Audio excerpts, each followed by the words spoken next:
అదే దాన్ని వదిలేద్దాంలేండి, దాని గురించి పెద్ద పట్టించుకోవద్దండి, మనం డ్రాగ్ చేసుకోవద్దు. 28వ తేదీన రిపోర్ట్స్ వచ్చాయి ఐఎండి డిపార్ట్మెంట్ నుంచి, కానీ ప్రభుత్వం స్పందించట్లేదు అని అంటున్నారు. సో అక్కడి నుంచి మీరు స్టార్ట్ చేయండి సార్. అవునండి, ఇప్పుడు కొంత ముందు జాగ్రత్త తీసుకుంటే మంచిదన్న విషయం తెలుసండి అందరు, అది దాన్ని నేను కూడా ఒప్పుకుంటాను.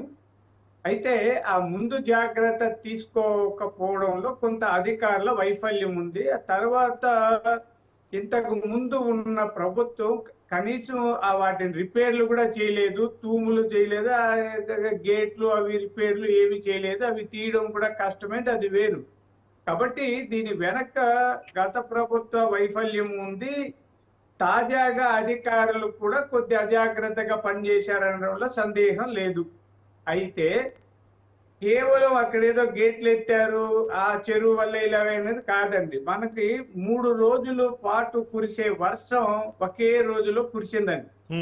ఆ వర్షపు రోజు నేను కూడా విజయవాడలో ఉన్నాను. 30వ తేదీ చంద్రబాబు నాయుడు గారిని మా కార్యాలయంలో కలిశాము. ఆ రాత్రి అర్ధరాత్రి నుంచి విపరీతంగా వర్షం వచ్చింది. మేము 30 బయలుదేరి 12కి వచ్చేసాం. మేము వచ్చిన 1/4 గంట తర్వాత మొత్తం ట్రాఫిక్ జామ్ అయిందండి. ఓకే, ఇవి కొంత హఠాత్తుగా వచ్చిన వర్షపు వరద నీళ్ళని తట్టుకోలేము. ఇప్పుడు ఆ ప్రకాశం బ్యారేజీ ఎప్పుడో కట్టింది, అది ఆ రోజుల్లో 11,000 చిల్లర క్యూసెక్కుల వాటర్ సరిపేటకి చేశారు. ఇక్కడ 11,41,000 పైగా క్యూసెక్కుల ప్రవాహం రావడంతో తట్టుకోలేకపోయారు. అయినా ఇవన్నీ చేస్తే చంద్రబాబు నాయుడు గారు తక్షణం స్పందించి అడుగడుగున తిరుగుతూ ఆయన జేసీబీల మీద వెళ్ళారు, మోకాట్లోతు నీళ్ళల్లో నడిచి వెళ్ళారు, అన్ని తిరిగి పనిచేస్తుంటే కూడా విమర్శలు చేస్తున్నారు. చంద్రబాబు నాయుడు గారు ప్రచారం కోసం తిరుగుతున్నారు అంటారు. అంటే ప్రజలని స్వయంగా కలుసుకొని వాళ్ళకు భరోసా ఇచ్చి గుండె ధైర్యం నింపి సహాయ కార్యక్రమాలు చేపట్టడం కోసం ఆయన రాత్రి పగలు మేలుకొని పనిచేస్తుంటే ఎక్కడో బయట కూర్చొని ఆయన విమర్శిస్తున్నారు. కేవలం ఆయన ఇల్లు కాపాడుకోవడం కోసం ఏదో గేట్లు ఎత్తారు, ఇవన్నీ వచ్చేసారంటారు.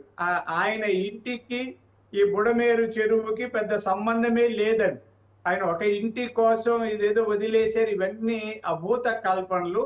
జగన్మోహన్ రెడ్డి గారు ఆ పార్టీ వాళ్ళు ఇలా ఏదో కల్పించి చెప్తున్నారండి. దాన్ని పట్టించుకోవాల్సిన పనిలే.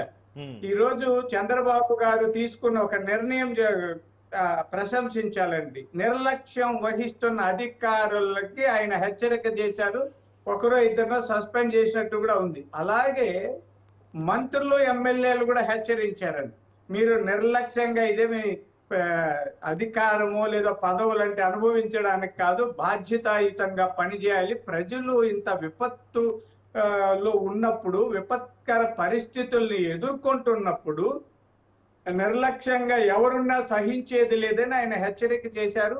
ఆయన ఒక టీం కెప్టెన్ లాగా తిరుగుతూ పనిచేస్తూ ప్రజల్ని కలుసుకుంటూ ధైర్యం నింపుతూ సేవా కార్యక్రమాలు అందిస్తున్నారు. కేంద్రం నుంచి సహాయం తీసుకున్నారు, హెలికాప్టర్లు వచ్చాయి.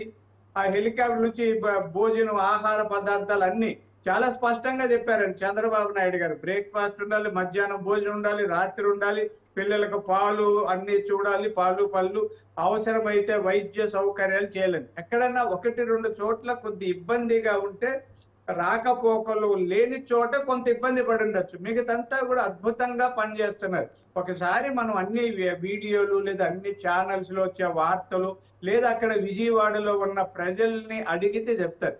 విమర్శలు ఎవరైనా చేయొచ్చండి. ఇప్పుడు వర్షం పడితే ప్రతి ఊర్లో నీళ్ళు వస్తాయి, ప్రతి గ్రామాల్లో ఉంటాయి, టౌన్లో ఉంటాయి, నగరాల్లో ఉంటాయి. ఇది ఒక విపత్కర పరిస్థితి.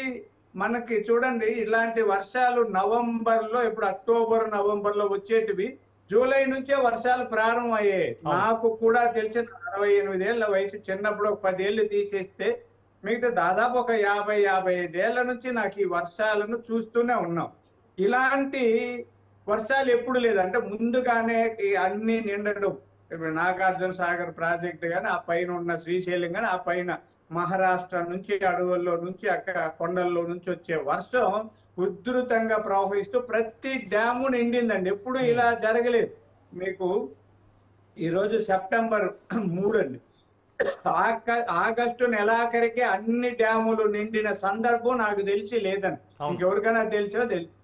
ఇలాంటి పరిస్థితుల్లో హఠాత్ వర్షం కూడా 24 గంటలు ఉధృతంగా కుండపోతగా కురిసిందండి. ఇలాంటి వర్షం కూడా నేను ఎప్పుడు చూడలే. అదే ఆ విజయవాడలో జరగడం జరిగింది. అయితే ఉధృతంగా ఏదొచ్చినా, సమస్యలు ఏవొచ్చినా వాటికి పరిష్కార మార్గాలు ఎలా ఉన్నాయి? ప్రధానంగా ఇలాంటి సమస్యలు వచ్చినప్పుడు తక్షణం చేయాల్సింది ఏమంటే రక్షణ సౌకర్యాలు కల్పించడం అండి. ఎవరైనా ఒక 4 అంశాలు ప్రధానంగా చూస్తుంటాం. తక్షణం అందరినీ రక్షించాలి, ప్రాణాలు పోకుండా కాపాడాలి. రక్షణ కోసం చాలా కష్టపడుతున్నారు. అన్ని హెలికాప్టర్లు దింపారు, అందరూ దిగినా కూడా దురదృష్టవశాత్తు ఒక 9 మంది ఎంతో చనిపోయినట్లుంది. ఒక 2 గల్లంతయ్యారని ఆ చనిపోయిన కుటుంబాలకు కూడా 5 లక్షలు ఇచ్చారు. రెండోది సహాయ కార్యక్రమాలు చేస్తున్నాను. ఒక్కొక్క చోట పీకల లోతు నీళ్లున్నాయి,